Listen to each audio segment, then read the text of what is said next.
ಸಹೃದಯರೇ, ಯೋಗಾಭ್ಯಾಸ ಯೋಗ ವ್ಯಾಯಾಮವಲ್ಲ. ಉಸಿರಾಟದೊಂದಿಗೆ ದೇಹ ಮತ್ತು ಮನಸ್ಸನ್ನು ವಿಲೀನಗೊಳಿಸುವ ಪ್ರಕ್ರಿಯೆಯೇ ಯೋಗ. ಯಾವುದೇ ರೀತಿಯ ವ್ಯಾಯಾಮವು ದೇಹಕ್ಕೆ ಒಳ್ಳೆಯದೇ, ಆದರೆ ಯೋಗವು ವ್ಯಾಯಾಮಕ್ಕಿಂತಲೂ ಮಿಗಿಲಾದದ್ದು.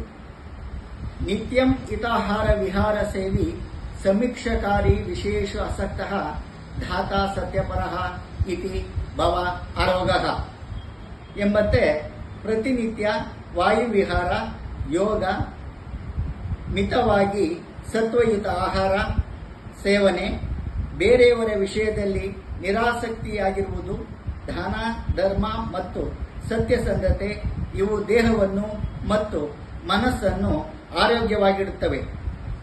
ಇದರ ಜೊತೆಗೆ ಸೂರ್ಯನ ಬೆಳಕು, ಧನಾತ್ಮಕ ವಿಚಾರಗಳು, ಉತ್ತಮ ಸ್ನೇಹಿತರು, ಕುಟುಂಬ, ನಡೆನುಡಿಗಳು ಸಹ ನಮ್ಮ ಆರೋಗ್ಯಕ್ಕೆ ಕಾರಣವಾಗುತ್ತವೆ.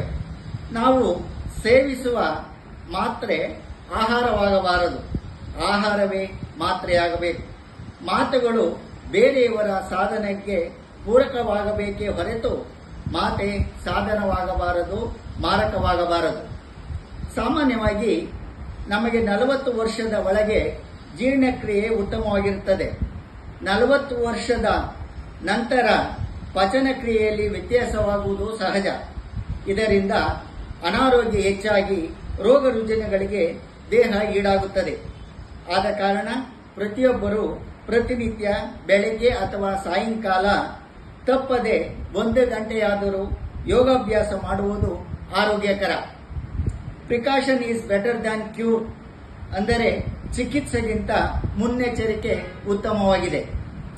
ಉತ್ತಮ ಆರೋಗ್ಯಕ್ಕೆ ಹಾಗೂ ಆರೋಗ್ಯಕರ ಸಮಾಜ ನಿರ್ಮಾಣಕ್ಕಾಗಿ ಯೋಗಾಭ್ಯಾಸ ಅಗತ್ಯ.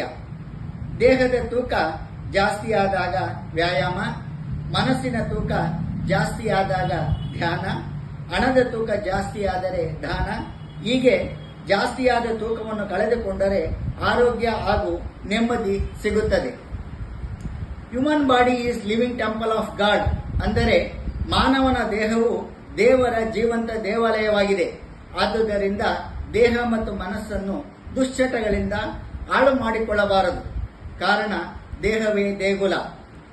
ದೇವಾಲಯವು ಸುಂದರವಾಗಿದ್ದರೆ ದೇವರು ಸುಂದರವಾಗಿರುತ್ತದೆ. ದೇಹ ಸ್ವಚ್ಛವಾಗಿರಬೇಕಾದರೆ ಯೋಗದ ಅಗತ್ಯವೇ ಇದೆ. ದೇಹದ ಮೇಲಿನ ಕೊಳೆ ತೆಗೆಯಲು ಸ್ನಾನ ಹೇಗೆ ಮುಖ್ಯವೋ, ಮನಸ್ಸಿನ ಸ್ಥಿರತೆಗೆ ಧ್ಯಾನ ಅಷ್ಟೇ ಮುಖ್ಯ. ದೇಹ ಮತ್ತು ಮನಸ್ಸನ್ನು ಸ್ವಾಸ್ಥ್ಯವಾಗಿಡಲು ಯೋಗಾಭ್ಯಾಸ ಬಹಳ ಮುಖ್ಯ. ಯೋಗ ಶಬ್ದ ಒಂದಾಗಿಸುವುದು, ಸೇರಿಸುವುದು ಎಂಬ ಅರ್ಥ. ಹಾಗಾಗಿ ಯೋಗವೆಂದರೆ ನಮ್ಮ ದೇಹ, ಉಸಿರು, ಮನಸ್ಸು ಹಾಗೂ ಅರಿವು ಇವುಗಳನ್ನು ಸೂಕ್ತವಾಗಿ ಸಂಯೋಜಿಸುವುದೇ ಆಗಿದೆ. ಯೋಗಾಭ್ಯಾಸವನ್ನು ಯೋಗ ಗುರುಗಳ ಮಾರ್ಗದರ್ಶನದಿಂದ ಅಭ್ಯಾಸ ಮಾಡಬೇಕು. ಅರಿವೇ ಗುರುವು. ಯೋಗಾಭ್ಯಾಸದ ಅರಿವು ಉಂಟಾಗಬೇಕಾದರೆ ಯೋಗ ಗುರುಗಳ ಮುಖೇನ ಕಲಿಯುವುದು ಮುಖ್ಯ. ಸೌಂಡ್ ಬಾಡಿ ಸೌಂಡ್ ಮೈಂಡ್, ಅಂದರೆ ಸದೃಢ ದೇಹದಲ್ಲಿ ಸದೃಢ ಮನಸ್ಸಿಗಾಗಿ ಪ್ರತಿದಿನ ಯೋಗಾಭ್ಯಾಸ ಮಾಡಿ ಆರೋಗ್ಯವಾಗಿರಿ, ಕುಟುಂಬವನ್ನು ಆರೋಗ್ಯವಾಗಿಡಿ. ಆರೋಗ್ಯವೇ ಭಾಗ್ಯ. ಎಲ್ಲರಿಗೂ ವಿಶ್ವ ಯೋಗ ದಿನದ ಶುಭಾಶಯಗಳು. ಆರ್ ರಾಜಯ್ಯ, ನಿವೃತ್ತ ಪ್ರೌಢಶಾಲಾ ಶಿಕ್ಷಕರು.